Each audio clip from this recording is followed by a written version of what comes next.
Programa do LIVRE para as eleições legislativas de 2024. C. Trabalho, rendimento, tempo e proteção social. A luta pela proteção laboral e condições de vida dignas permitiram conquistas fundamentais no século XX, como a regulação do horário de trabalho e salário mínimo, reconhecimento do direito ao descanso semanal e gozo de período de férias, proteção financeira em caso de desemprego, parentalidade, doença ou incapacidade, invalidez, reforma ou velhice, ou a garantia de acesso a um patamar mínimo de segurança económica por via do rendimento social de inserção. No entanto, estas conquistas continuam a não ser acessíveis a todas as pessoas. A persistência de vínculos laborais precários, como os falsos recibos verdes, bolsas de investigação e contratos temporários, a realidade largamente ignorada das situações de trabalho sem vínculo, com destaque para o trabalho sazonal, ou recurso abusivo a estágios profissionais e outras medidas de apoio à empregabilidade para colmatar necessidades de trabalho efetivas e continuadas, constituem claras violações destes direitos. Acresce que estas formas de trabalho precário afetam particularmente imigrantes, minorias étnico-raciais, mulheres, pessoas com deficiência, pessoas LGBTQIA+, trabalhadores com menos qualificações e jovens. A estas juntam-se outras barreiras, como as dificuldades de acesso ao mercado de trabalho, oportunidades desiguais de progressão profissional, desigualdades de remuneração por trabalho equivalente ou, ainda, a realidade de quem escolhe ou se vê forçada a abandonar o mercado de trabalho formal para prestar cuidados a familiares, que se constituem como fatores de risco acrescido de pobreza ou exclusão social. Por outro lado, urge preparar, desde já, a resposta aos desafios do século XXI, com uma transição para um novo paradigma de trabalho, rendimento e proteção social, que permita responder a transformações em curso como o impacto da tecnologia e a automação no mercado laboral, a necessidade de diversificação das fontes de financiamento da segurança social assegurando a sua sustentabilidade. De igual importância é a luta por uma vida digna que não gira em torno do trabalho, permitindo uma efetiva conciliação trabalho-família e o acesso a tempos de lazer e de descanso, à qual a semana de 4 dias de trabalho, medida do LIVRE com resultados intermédios favoráveis, procura responder. Mais tempo livre também permite às pessoas investirem em atividades de reforço de competências pessoais e profissionais, sem as quais não é possível construir uma sociedade mais rica, qualificada e ajustada aos desafios do século XXI. Queremos, pois, superar o emprego como aspecto central das nossas vidas em detrimento do tempo livre e de outras formas de trabalho como voluntário, familiar e comunitário. Por tudo isto, o LIVRE defende um pacto nacional para o trabalho, rendimento e proteção social que permita corrigir desigualdades no presente e construir as bases para uma sociedade de futuro que possibilite o acesso a uma proteção laboral e de rendimento que não deixe ninguém para trás, ao mesmo tempo que aposta no acesso a bens cada vez mais escassos e valiosos, como o tempo, a segurança e a estabilidade. Por isso defendemos 1.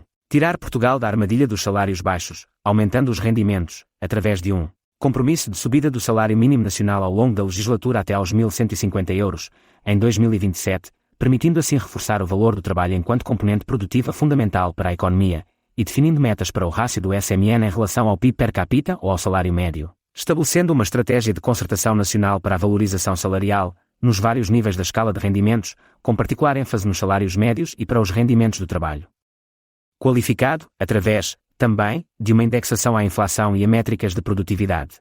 É também urgente regular as diferenças salariais dentro da mesma entidade, estabelecendo um limite máximo para o rácio entre o salário mais baixo e o salário mais alto em cada empresa, organização ou ramo de atividade. 2. Promover uma maior e mais justa distribuição da riqueza, através de uma revisão das taxas e escalões de IRS, da atualização do valor de referência do mínimo de existência e da dedução específica, garantindo que não há um agravamento fiscal indireto pelo facto de a inflação não ser incorporada nos limites dos escalões e deduções das famílias. Aumentar a progressividade do IRS e a capacidade redistributiva e de redução das desigualdades deste imposto. Rever a taxa adicional de solidariedade e os limites a que se aplica, aumentando o contributo dos que têm rendimentos mais elevados e milionários, de forma a permitir baixar a contribuição dos rendimentos médios, garantindo uma maior justiça fiscal. 3. Incentivar a compensação adicional dos trabalhadores pelas empresas que geram lucros não reinvestidos, majorando a dedução em sede de IRC relativa às gratificações de balanço e isentando de IRS os montantes atribuídos aos trabalhadores a título de participação nos lucros das empresas, até ao valor de uma remuneração média mensal e com o limite de 5 vezes a RMMG.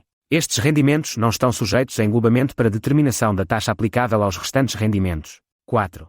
Promover a simplificação fiscal através da revisão de regulamentos, limites e exceções, bem como das obrigações declarativas perante a autoridade tributária, nomeadamente através de uma maior integração das informações prestadas pelos contribuintes. 5. Combater a precariedade e o abuso pelas entidades empregadoras, ao reforçar a capacidade da autoridade para as condições do trabalho, com recursos técnicos, legais e humanos, para fiscalizar as condições laborais nos setores público e privado, assim como para fiscalizar a efetividade do tempo prestado de trabalho, prevenindo abusos sobre trabalhadores decorrente do seu registro por plataformas ou meios digitais. Erradicar os estágios não remunerados ou pagos abaixo do salário mínimo, os falsos Recibos verdes, os falsos estágios e o falso trabalho independente.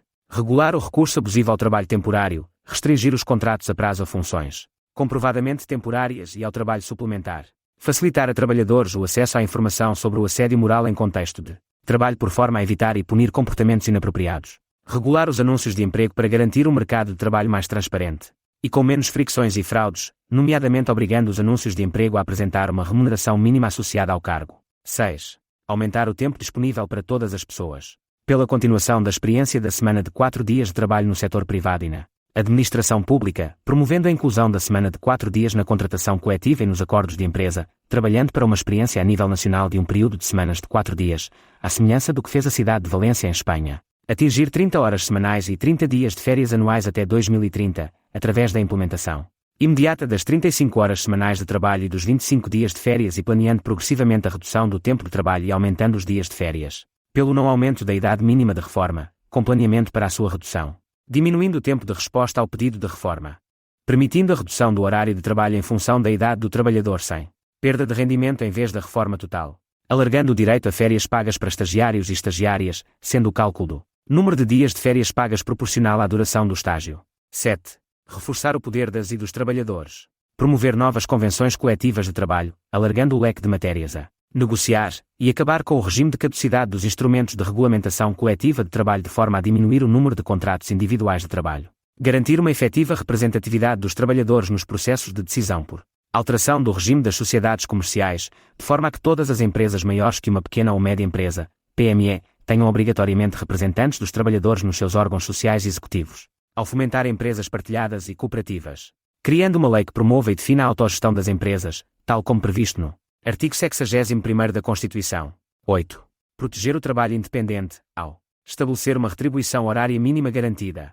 Criar um novo Estatuto de Proteção do Trabalho Independente pela Segurança Social. Ajustar a tabela de retenção para trabalhadores independentes. Aumentar o valor a partir do qual deixam de estar sujeitos à isenção de IVA e retenção na fonte. Reforçar a capacidade de negociação coletiva dos trabalhadores independentes que prestem serviços ao mesmo fornecedor.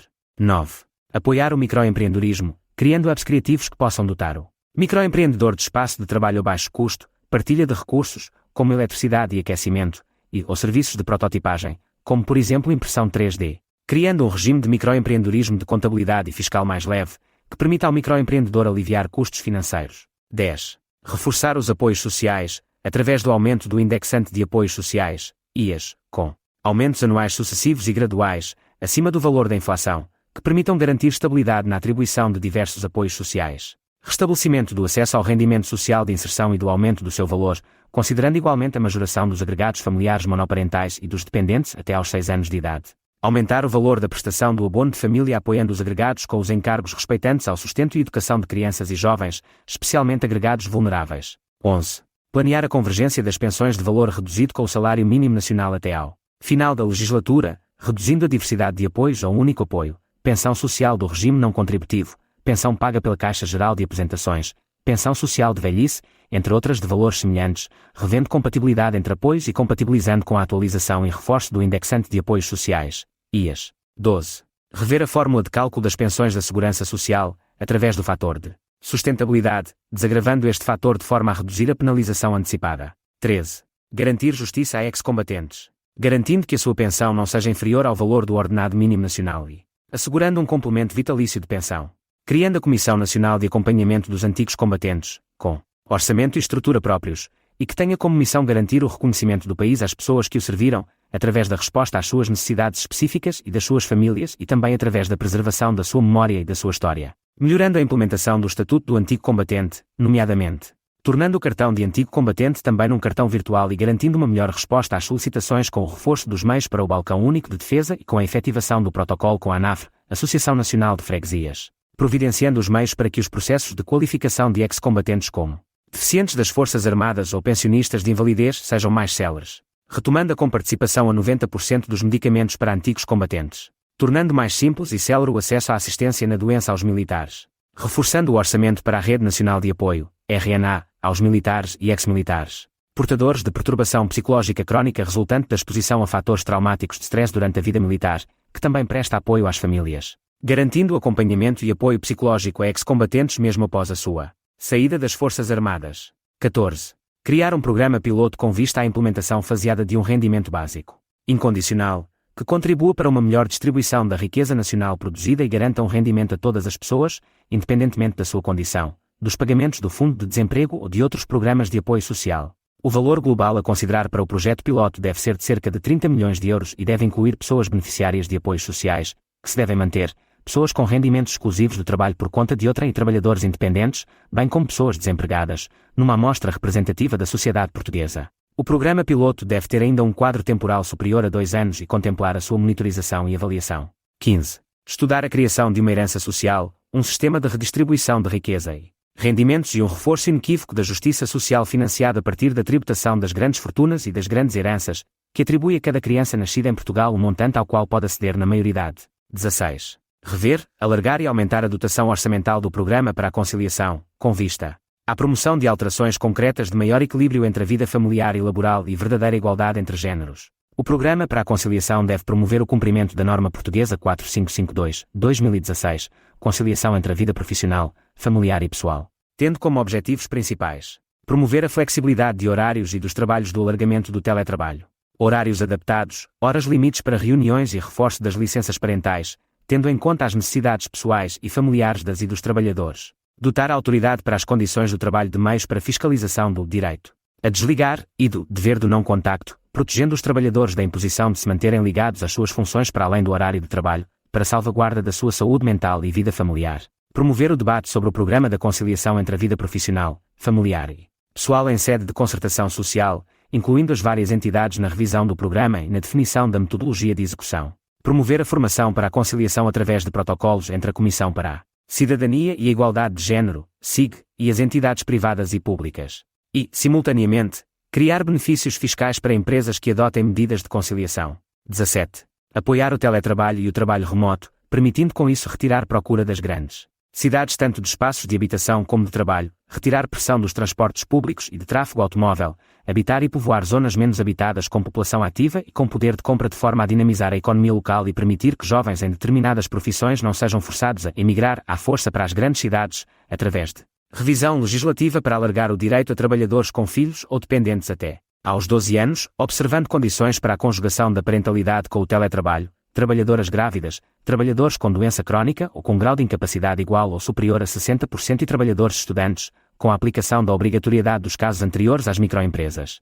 Atribuição ao teletrabalho dos mesmos direitos do trabalho presencial, incluindo o subsídio de almoço e o apoio da segurança e saúde no trabalho da entidade empregadora para verificação das condições do local de trabalho em casa, se requerido pelo trabalhador ou profissional de saúde da empresa. 18. Apoiar a parentalidade, através do aumento progressivo da licença parental para 16 meses, assim como do período de tempo pelo nascimento de gêmeos, atribuindo maiores incentivos para que seja repartida entre ambos os pais, com períodos mais longos de tempo conjunto, numa primeira fase passar já para 120 dias, e com um período mínimo obrigatório de gozo de licença por cada um dos pais. Da possibilidade de atribuição de baixa comparticipada a 100% para trabalhadoras grávidas em casos em que a gravidez não seja de risco. Da criação de um regime de proteção para grávidas ou pessoas em processo de adoção, com contrato a termo certo. Da redução do horário de trabalho para trabalhadores com filhos pequenos até 3 anos, independentemente de serem amamentados ou não e com incentivo para ser repartido entre os dois pais. Do estabelecimento de um regime de apoio à parentalidade de trabalhadores precários, tendencialmente equiparado ao de trabalhadores por conta de outrem. Da expansão e aumento de vagas em creches e jardins de infância incorporados na rede pública escolar. Do aumento para 100% da remuneração de referência do subsídio para assistência a filho com deficiência, doença crónica ou doença oncológica. Proteger a parentalidade na investigação, permitindo o alargamento do financiamento e prazos de quaisquer projetos ou contratos de investigação em caso de suspensão por motivos de parentalidade de investigadores. Permitir que pais e mães tenham mais flexibilidade e oportunidade de passar mais tempo pontual ou seguido com as crianças e jovens, através da alteração da licença parental complementar e da licença para assistência a filhos já previstas no Código do Trabalho para até aos 18 anos, e não apenas até aos 6 anos, e garantindo a divulgação junto das famílias, dado que são direitos ainda pouco conhecidos. Assegurar que as faltas para assistência a membro do agregado familiar são remuneradas. 19. Dignificar a situação de desemprego, aumentando progressivamente as taxas de cobertura e a duração do subsídio de desemprego até níveis dignos, tornando menos restritivas as condições para o acesso ao subsídio. Definindo situações em que se conceda o direito a subsídio de desemprego a quem se despede e não apenas a quem é despedido em situações específicas, por exemplo com vista à frequência de um curso ou especialização que resulte no aprofundamento das suas competências e qualificações ou numa mudança de carreira. Substituir a subsidiação de ocupações precárias, como estágios profissionais e contratos de emprego e inserção, por oportunidades reais de formação e inserção produtiva com contratos de trabalho. Apoiar a criação associativa e colaborativa de postos de trabalho, através de aconselhamento, financiamento inicial e instrumentos para a auto-organização laboral. Atribuição automática do subsídio de desemprego em casos de resolução e suspensão de contratos de trabalho com justa causa pelo trabalhador devido a salários em atraso, alargando o prazo para submissão do processo na Autoridade para as Condições do Trabalho, ACT, e na Segurança Social. Reforçar os recursos técnicos e humanos do Instituto do Emprego e Formação Profissional, para um trabalho pessoalizado em situações de desemprego e de ciclos de formação crónicos. 20. Alargar o Sistema Nacional de Qualificações na área da formação contínua através de protocolos com instituições de ensino superior universitário e politécnico, com vista à valorização profissional em todos os setores dos serviços e indústria, com o objetivo de introduzir métodos de trabalho atualizados, mais produtivos, mais seguros e que garantam a realização profissional e pessoal dos trabalhadores. 21. Criar um programa de formação empresarial, focado na capacitação em gestão executiva e intermédia dos quadros técnicos e dirigentes das empresas. Os baixos níveis de formação no tecido empresarial português são um dos principais entraves à modernização da economia. A construção de uma economia de alto valor acrescentado depende da formação contínua e qualificação dos recursos humanos nas áreas administrativa e de gestão. Simultaneamente, é necessária a criação de um índice de formação da empresa, baseado no número de horas de formação certificada e na progressão das qualificações médias dos seus quadros. Este indicador deverá ser público e usado como fator de majoração na avaliação de candidaturas a projetos financiados por capitais públicos. 22. Preparar as mudanças no mundo do trabalho, através da criação de um sistema público de formação pós-laboral que permita a empresas e trabalhadores ganharem novas competências. Do fomento da requalificação dos trabalhadores das empresas, nomeadamente melhorando a divulgação de projetos e oportunidades deste tipo e facilitando ou incentivando a sua adesão por parte das próprias empresas. De programas de apoio à digitalização e melhoria da eficiência e capacidade produtiva das empresas, acompanhados de programas de valorização dos recursos humanos a médio prazo, priorizando também objetivos relacionados com as condições de trabalho e autonomia, e com a realização profissional das e dos trabalhadores. Da criação de uma taxa ou contribuição de caráter extraordinário ou suplementar aplicada às organizações e empresas que despeçam ou extingam postos de trabalho, por introdução de automação e que recorram a software baseado na aprendizagem automática e modelação de contexto por dados para este fim, ou com uma assinalável desproporção entre número de trabalhadores e lucro realizado, no caso de empresas tecnológicas, por exemplo. 23. Criar o Estatuto do Doente Crónico, uma iniciativa abrangente com o envolvimento das associações de doentes, que institua critérios abrangentes na prevenção, diagnóstico, tratamento e reabilitação de pessoas com doenças crónicas e ou incapacitantes, visando mitigar a incapacidade precoce e a redução da esperança de vida associadas às doenças crónicas e condições de saúde incapacitantes. Este estatuto incluirá definições claras das doenças crónicas e ou incapacitantes, níveis de gravidade e apoios específicos para as necessidades de cada patologia. Além disso, será realizada uma análise abrangente das necessidades das pessoas com doenças crónicas ou incapacitantes em todas as fases da vida, incluindo considerações laborais e escolares para promover a inclusão no ambiente profissional e escolar. 24. Assegurar 6 dias, ou 48 horas, anuais de licença para saúde, que forneçam uma margem razoável para lidar com questões de saúde física e mental, pagos pela entidade empregadora, sem necessidade de justificação de ausência do posto de trabalho ou apresentação de qualquer comprovativo médico. A pessoa que faltar terá o dever de informar a entidade empregadora e pode fazê-lo até um máximo de 3 dias seguidos, após os quais deverá ser pedida baixa de acordo com o modelo já existente. 25. Assegurar a sustentabilidade de uma segurança social pública inclusiva, reforçando e diversificando o financiamento do sistema de segurança social, através do combate à evasão contributiva, da consideração da real remuneração, e não apenas do salário base, no cálculo da contribuição, do aumento da percentagem atribuída à segurança social das coimas por violação de direitos e garantias laborais, da canalização da receita de impostos sobre consumo, capital e transações financeiras, de taxar o lucro das empresas e não os seus trabalhadores, de forma a responder também à adoção da digitalização e automação, de reforçar a proteção social em caso de doença, incapacidade ou velhice para advogados e solicitadores, integrando o sistema contributivo específico destas profissões no regime geral e mais garantístico da segurança social.